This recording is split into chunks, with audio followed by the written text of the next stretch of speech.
ఇది మంచి ప్రభుత్వమా లేక ప్రజల ప్రాణాలు తీసే ప్రభుత్వమా? చంద్రబాబుకి ఆ తల్లుల ఉసురు తప్పక తగులుతుందని వైకాపా రాష్ట్ర అధికార ప్రతినిధి ఆర్ఎస్ శ్యామల అన్నారు.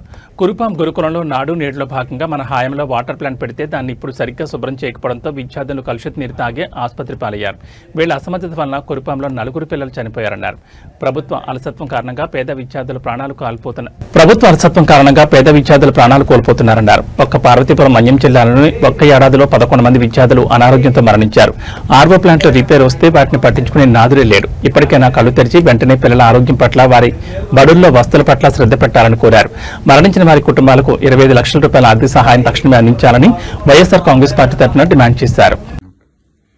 అందరికీ నమస్కారం. పార్వతీపురం మన్యం జిల్లా గిరిజన గురుకుల పాఠశాల బాలికల పాఠశాలలో జరుగుతున్నటువంటి ఘోరం గత కొన్ని రోజులుగా మనం చూస్తూనే ఉన్నాం.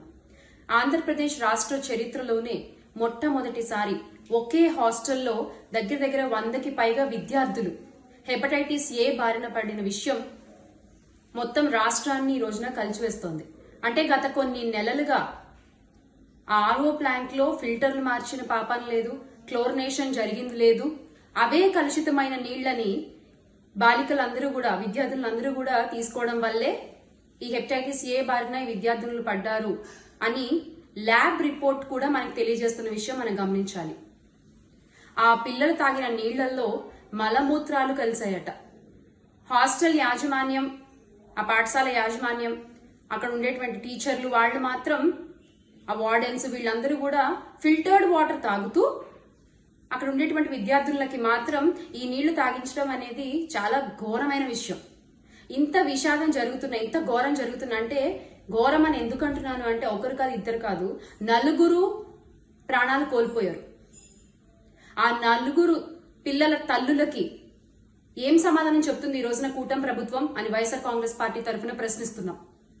ఇంత జరుగుతున్నా ఏ ఒక్కరు నోరు తెరిచి మాట్లాడరు. మా పార్టీ అధ్యక్షులు, గౌరవ మాజీ ముఖ్యమంత్రి వర్యులు శ్రీ వైఎస్ జగన్మోహన్ రెడ్డి గారి ఆలోచన మేరకు వారు అడిగిన విధంగా ఆ పిల్లల్ని కోల్పోయిన కుటుంబాలకి గవర్నమెంట్ తరఫున 25 లక్షలు చెల్లించాల్సిందిగా వైఎస్ఆర్ కాంగ్రెస్ పార్టీ డిమాండ్ చేస్తోంది.